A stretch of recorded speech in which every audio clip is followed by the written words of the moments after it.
បាទសួស្តីអស់លោកអ្នកនាងកញ្ញានិងមិត្តស្ដាប់ជាទីមេត្រីនេះជាមេរៀនទី12ក្នុងដំណើរឆ្ពោះទៅរកយុត្តិធម៌តើដំណើរឆ្ពោះទៅរកយុត្តិធម៌នៅក្នុងមេរៀនទី12នេះចាប់ពីត្រឹមណាទៅគឺចាប់ផ្ដើមពីត្រឹមថ្ងៃទី17មេសា1976ព្រោះលើកមុនលោកអ្នកបានដឹងហើយថាសម្ដេចនរោត្តមសីហនុបានផ្ទេរកៅអីកម្ពុជាឲ្យទៅលោកខៀវសំផនដែលរដ្ឋាភិបាលថ្មីនេះមានឈ្មោះថាកម្ពុជាប្រជាធិបតេយ្យគឺនៅថ្ងៃទី3ខែ4ឆ្នាំ76ចឹងយើងមើលពីត្រឹមហ្នឹងទៅចាប់ពីត្រឹមហ្នឹងទៅយ៉ាងម៉េចដល់ពេលដែលបើកទំព័រកម្ពុជាប្រជាធិបតេយ្យនៅថ្ងៃទី3ខែមេសាឆ្នាំ1976នោះយើងឃើញមានអីប្លែកគឺយើងឃើញរបស់មួយដែលមិនប្លែកគឺភ្លេងដើមនៅក្នុងវិទ្យុភ្លេងពីសម័យរណសិរ្សរូបរួមជាតិកម្ពុជាមកហ្នឹងគឺចាប់ផ្ដើមឡើងដោយសំឡេងបងសូចាប់ផ្ដើមពីបទដៃកាន់អាវុធដូចថាណយអញ្ចឹងបើជាចម្រៀងវិញថាដៃកាន់អាវុធមកមុតអងាយខ្លានកងឆ្លូបមូលដ្ឋានយើងនាំគ្នាក្រោកឈរឡើងហើយអញ្ចឹងដល់មកកម្ពុជាប្រជាធិបតេយ្យក៏នៅតែភ្លេងនឹងដដែលនេះយើងឃើញថានៅមានរបស់ហ្នឹងដូចគ្នាហើយការផ្សាយកាលពីសម័យរណសិរ្សផ្សាយថាទីនេះវិទ្យុផ្សាយសំឡេងរណសិរ្សរូបរួមជាតិកម្ពុជាយើងរៀនស្ដាប់ការផ្សាយយើងស្ដាប់វិទ្យុយើងស្ដាប់ទូរទស្សន៍អីយើងចេះស្ដាប់ការផ្សាយទើបយើងវិនិច្ឆ័យត្រូវគេផ្សាយថាទីនេះវិទ្យុផ្សាយសំឡេងរណសិរ្សរូបរួមជាតិកម្ពុជាគឺចាប់តាំងពីឆ្នាំ1970មកឬថាចាប់តាំងពីមានវិទ្យុរណសិរ្សហ្នឹងមកគឺផ្សាយចឹងដល់មួយថ្ងៃទី2ខែ4ឆ្នាំ76ដែលថាបិទទំព័រព្រៃម៉ាគីឬបិទទំព័ររណសិរ្សក៏ឈប់ផ្សាយថាទីនេះវិទ្យុផ្សាយសំឡេងរណសិរ្សដូចមុនទៀតហើយគឺផ្សាយថាម៉េចបើលោកអ្នកម៉ែមើលទៅមុនឆ្នាំ70នៅកម្ពុជាផ្សាយថាម៉េចនៅកម្ពុជាយើងមុនឆ្នាំ70សម័យសង្គមរាស្ត្រនិយមវិទ្យុផ្សាយថាទីនេះភ្នំពេញស្ថានីយ៍វិទ្យុផ្សាយសំឡេងប្រទេសកម្ពុជាដល់មកសម័យលន់នល់ដែលធ្វើរដ្ឋប្រហារហើយដូរទៅជារបបសាធារណរដ្ឋផ្សាយថាម៉េចផ្សាយថាទីនេះភ្នំពេញស្ថានីយ៍វិទ្យុផ្សាយសំឡេងសាធារណរដ្ឋខ្មែរដូច្នេះយើងដឹងថាលន់នល់កាន់របបសាធារណរដ្ឋទៅតាមវិទ្យុហ្នឹងចឹងនៅពេលដែលបិទទំព័ររណសិរ្សហើយបើកទំព័រកម្ពុជាប្រជាធិបតេយ្យហ្នឹងវិទ្យុផ្សាយថាម៉េចវិទ្យុចាប់ផ្សាយថាទីនេះភ្នំពេញស្ថានីយ៍វិទ្យុផ្សាយសំឡេងកម្ពុជាប្រជាធិបតេយ្យគឺត្រឹមថ្ងៃទី3ហ្នឹងឯងក៏ប៉ុន្តែរក្សាភ្លេងដើមដៃកាន់អាវុធហ្នឹងនៅដដែលចឹងយើងដឹងចឹង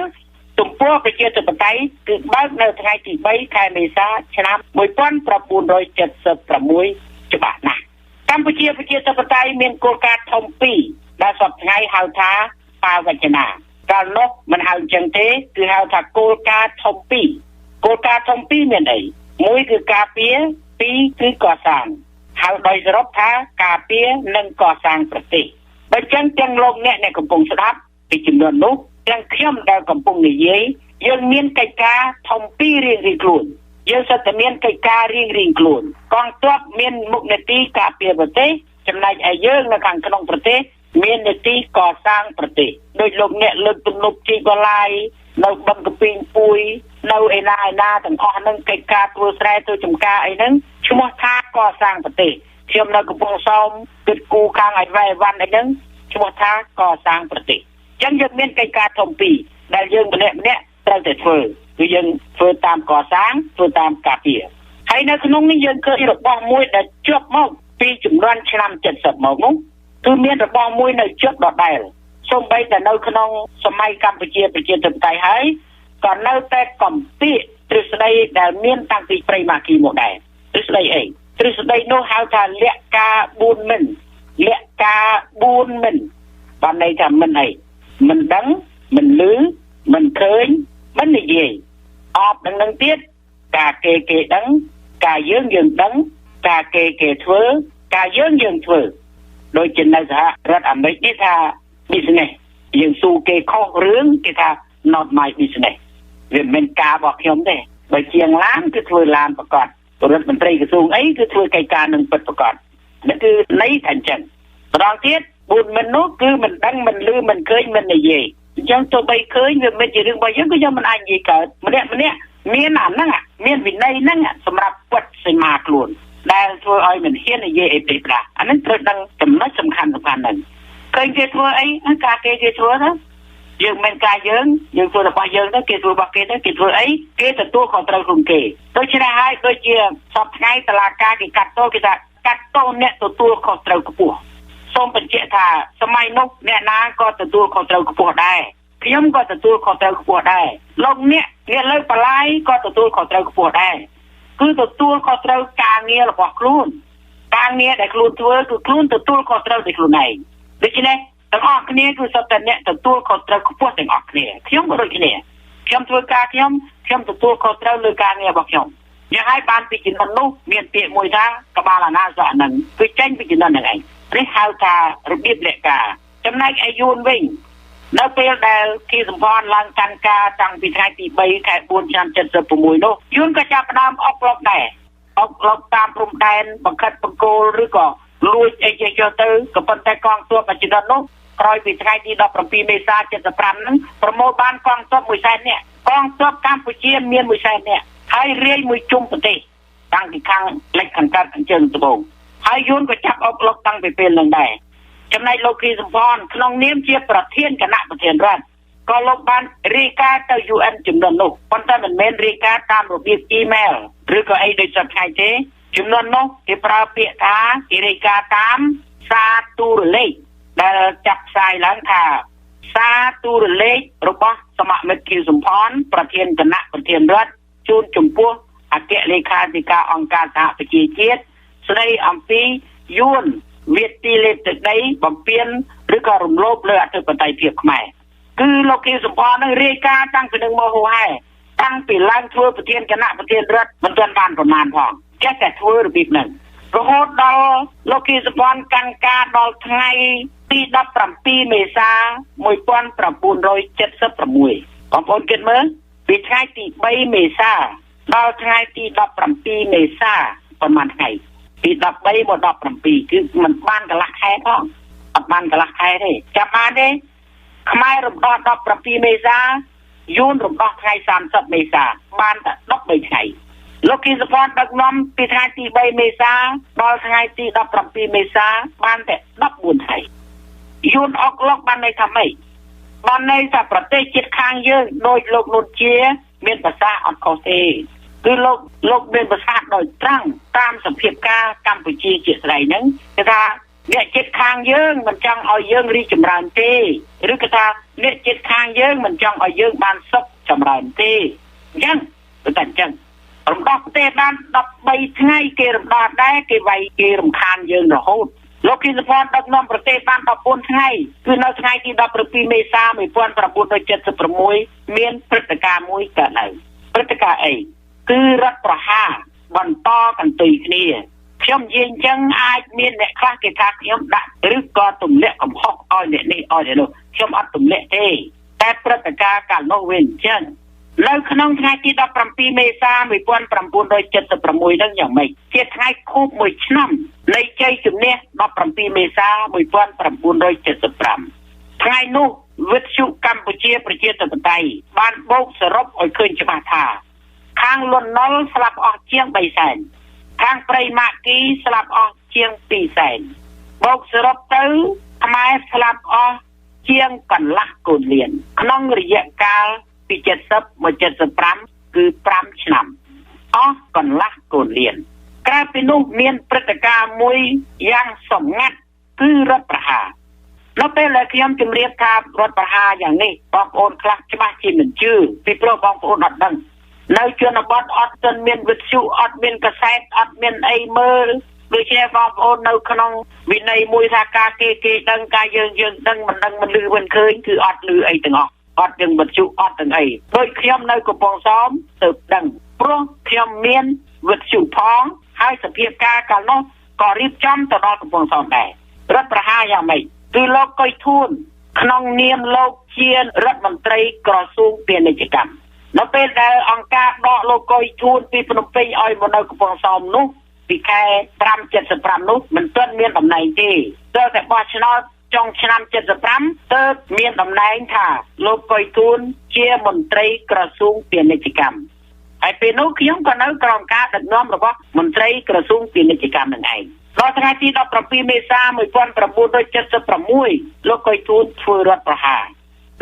យ៉ាងម៉េចរដ្ឋប្រហារនេះហៅថារដ្ឋប្រហារបន្តកន្ទុយសូមបងប្អូនស្ដាប់កន្លែងនេះឲ្យច្រើននៅពេលហ្នឹងយប់ហ្នឹងយើងទាំងអស់គ្នាស្ដាប់រ៉ាឌីយ៉ូនៅកំពង់សោមបានផ្សាយឲ្យបងប្អូននៅកំពង់សោមហើយនឹងកម្មករកសិករទូទាំងប្រទេសចាំស្ដាប់សេចក្តីថ្លែងការណ៍របស់សមមិត្តប៉ុលពតយើងស្ដាប់មែនថ្ងៃនេះយើងស្ដាប់មែនយើងបានស្ដាប់ហើយគឺប៉ុលពតបានចាប់និយាយទី1ដែលយើងបានឮសំឡេងរបស់គាត់នៅថ្ងៃទី17មេសា1976ហ្នឹងឯងឮឈ្មោះនៅដើមឆ្នាំ76ឮសំឡេងនៅថ្ងៃ17មេសា1976នៅក្នុងបុណ្យខួបជ័យជំនះលើកទី1ត្រង់នឹងហើយដែលធ្វើឲ្យអ្នកផងច្របុកច្របល់បើកម្ពុជាប្រជាធិបតេយ្យមានលោកខៀវសំផនជាប្រធានគណៈប្រធានរដ្ឋហេតុអីក៏ប្រធានគណៈប្រធានរដ្ឋមិនថ្លែងការណ៍បែរទៅជាប៉ុលពតលេខាគណៈមជ្ឈិមបក្សកុម្មុយនីសកម្ពុជាថ្លែងការណ៍ទៅវិញនេះជាចម្ងល់តាមពិតលោកប៉ុលពតថ្លែងការណ៍ថ្ងៃនោះពេលនោះមិនមែនថ្លែងការណ៍អំពីជ័យជំនះ17មេសា1975ទេហើយក៏មិនថ្លែងការណ៍អំពីរបៀបរបបកម្ពុជាប្រជាធិបតេយ្យដែរគឺលោកថ្លែងការណ៍អំពីប្រវត្តិតស៊ូបដិវត្តតាំងពីឆ្នាំ1960ដល់ឆ្នាំ1970គឺប្រវត្តិតស៊ូប៉ុន្តែអ្នកខ្លះស្ដាប់មិនបានក៏ស្មានថានិយាយរឿងប្រជាធិបតេយ្យតាមពិតអត់ទេលោកប៉ុលពតថ្លែងការណ៍អំពីប្រវត្តិតស៊ូតាំងពីឆ្នាំ1960ដែលលោកធ្វើបដិវត្តដែលលោកធ្វើបកកុម្មុយនីសនៅក្នុងភ្នំពេញនោះក៏ប៉ុន្តែមានរដ្ឋប្រហារហ្នឹងរដ្ឋប្រហារយ៉ាងម៉េចកុយធួនបានបញ្ជាឲ្យនាយរសាររបស់គាត់ទៅសម្លាប់អ្នកដឹកនាំដែលកំពុងស្ដាប់ប៉ុលពតទាំងអស់ហ្នឹងព្រោះថ្ងៃទី1ហ្នឹងអ្នកដឹកនាំទាំងអស់គឺទៅធ្វើមេទីងនៅស្តាតអូឡ িম্প ិកទាំងអស់គ្នាបងប្អូនមើលនៅក្នុង YouTube អីដែរឃើញដែរគេឡើងធ្វើមីទីងដែលចូលទៅ start ហ្នឹងយប់ហ្នឹងហើយបងប្អូនមានរូបថតមើលត្រង់កន្លែងដែលប៉ុលពតនិយាយឲ្យចង្អុលផងហ្នឹងណាតែចង្អុលផងហ្នឹងគឺពេលហ្នឹងឯងនៅលើតុប៉ុលពតមានកែវទឹកមួយកែវទេមានទឹកមួយកែវហើយនឹងកម្មាមួយទេលើតុនោះអត់មានផ្កាមានអីទេហើយក្បាលមីក្រូមួយចងងងនឹងអញ្ចឹងហើយពេលហ្នឹងកុយធួនបញ្ជានាយរសារឲ្យទៅបាញ់អ្នកទាំងអស់ហ្នឹងដែលកំពុងស្ដាប់អ្នកធំក្នុងប្រមាណហ្នឹងឲ្យខ្ទេចមកយប់ហ្នឹងនេះជាផែនការរដ្ឋប្រហារនៅថ្ងៃទី17មេសា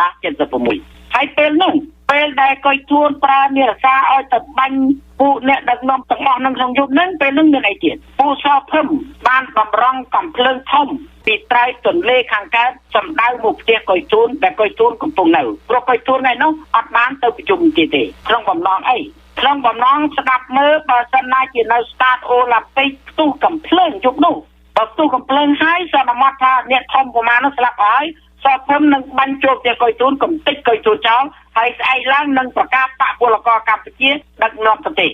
នេះឃើញបន្តកន្ទុយទៀតទេគឺសពព្រមតម្រង់សម្រាប់កុយធួនតម្រង់សម្រាប់អ្នកដឹកនាំនៅ start អូឡ িম্প ិកក៏ប៉ុន្តែនៅពេលដែលនាយរសារកុយធួនលើកំភ្លើងប្រងបាញ់ហើយនោះស្រាប់តែអ្នកនៅក្បែរខាងចាប់ទឿនបើកុំចាប់ទឿនរឿងតាំងហ្នឹងឯងបើចាប់ទឿនទៅក្រោយមកក៏ស្រាវជ្រាវដឹងទៅសួរថាអ្នកណាឲ្យធ្វើអញ្ចឹងអ្នកនោះក៏ប្រាប់ថាកុយធួនឲ្យធ្វើហើយក្រោយមកក៏ចាប់កុយធួនទៀតហើយកុយធួនក៏បានសារភាពដូចតទៅនេះសារភាពថាខ្ញុំជា CIA ខ្ញុំបានរៀបបកពួកខ្ញុំបំរុងនឹងរំលំអង្គការបដិវត្តនៅពេលណាដែលបានជ័យជំនះហើយនោះគឺរៀបតាំងពីឆ្នាំ1973ដូចជារស់ញឹមអីជាមេតបហើយបានប្រាប់ជាទូទៅថាក្រៅពីភូមិភាគនិរដីនិងភូមិភាគបូព៌ាគឺសិតតែបកពួកខ្ញុំទាំងអស់អញ្ចឹងជាខ្សែស្រឡាយពួកខ្ញុំទាំងអស់ខ្ញុំធ្វើនេះដើម្បីអីដើម្បីរំលំបកកុម្មុយនីសហ្នឹងឬក៏កម្ពុជាប្រជាធិបតេយ្យហ្នឹងស្អែកឡើងនឹងប្រកាសរបបសាធារណរដ្ឋឡើងវិញនេះកុយធួនសារភាពអញ្ចឹងថាខ្លួនជា CIA ហើយមានខ្សែស្រឡាយផ្សេងទីទៅអញ្ចឹងហើយបានជាកម្ពុជាប្រជាធិបតេយ្យដឹងថាមានតែពួកសោភឹមនិងពួកតមុកជាអ្នកស្អាតស្អំអញ្ចឹងហើយក៏ចាត់តាំងពួកភូមិភាគបូព៌ា នឹងពួកភូមិភាគតំមុខនេះភូមិភាគនេរដីនេះរបស់តំមុខភូមិភាគបូព៌ារបស់សពឹម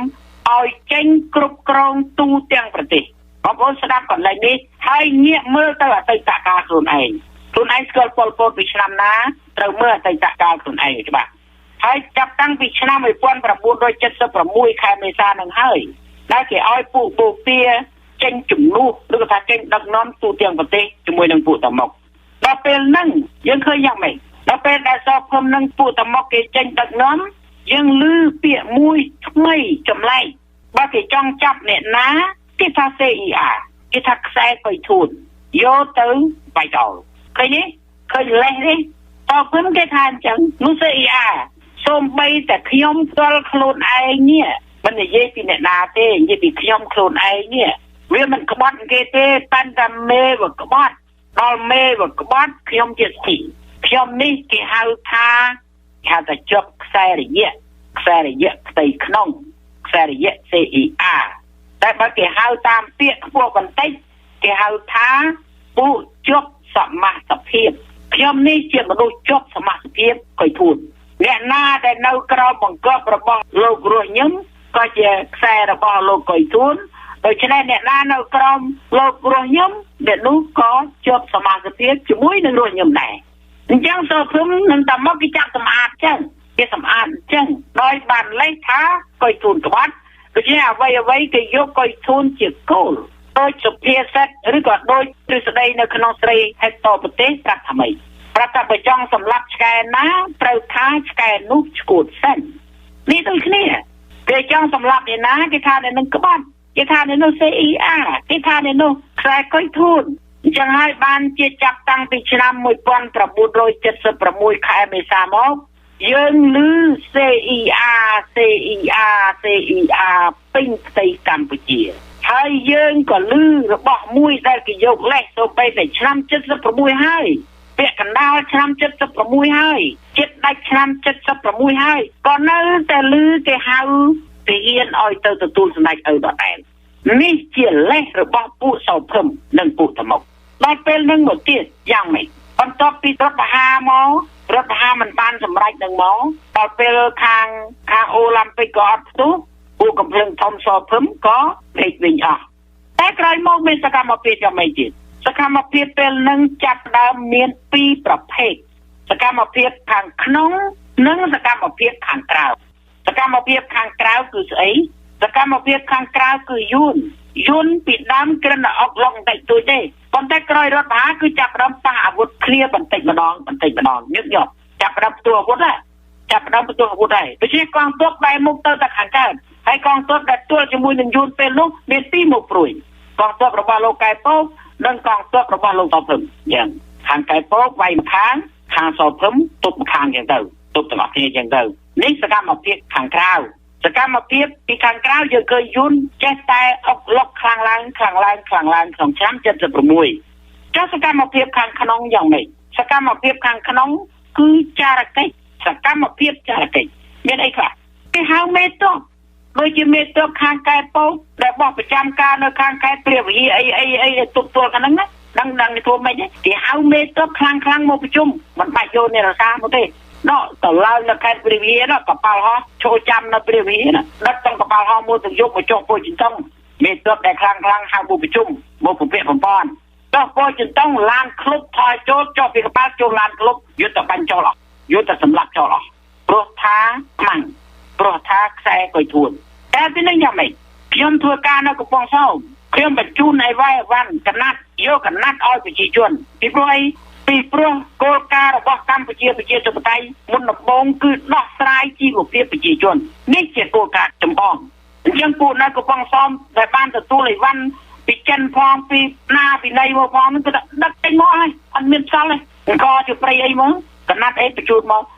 ឲ្យមកសហករណ៍យកកណាត់មកចែកសហករណ៍ពួកចារកិច្ចបញ្ជាឲ្យយកទឹកអាស៊ីតចាក់លើកណាត់លហែកលយអស់ហើយយកកណាត់ទៅចែកប្រជាជនហើយថាអង្គការឲ្យចែកចឹងដឹកអំបិលឲ្យប្រជាជនយកទៅទុកពេញឃ្លាំងហើយបណ្ដោះគ្នាដឹកស្រូវយប់ទៅឲ្យយួនអ្នកខ្លះថាដឹកយកទៅឲ្យចិនច្រឡំហើយអ្នកនឹងចេះតែថាទេអត់បាននៅកំពង់សោមទេតាមពិតខ្ញុំប្រកាសថ្ងៃនេះឲ្យដឹងថាស្រូវដែលដឹកចេញយប់នោះមិនមែនដឹកទៅឲ្យចិនទេគឺដឹកទៅឲ្យយួន ទៅតាមខេត្តចេះអីដឹកពីកំពង់ចាមទៅដឹកឲ្យដូរគ្នាទៀតកងឡានបើកពីចំណុចកទៅដល់ចំណុចខឈប់បកមកក្រោយវិញកងឡានចំណុចខបើកទៅដល់ចំណុចគោបកមកវិញចំណុចគោបើកទៅដល់ខងោបន្តត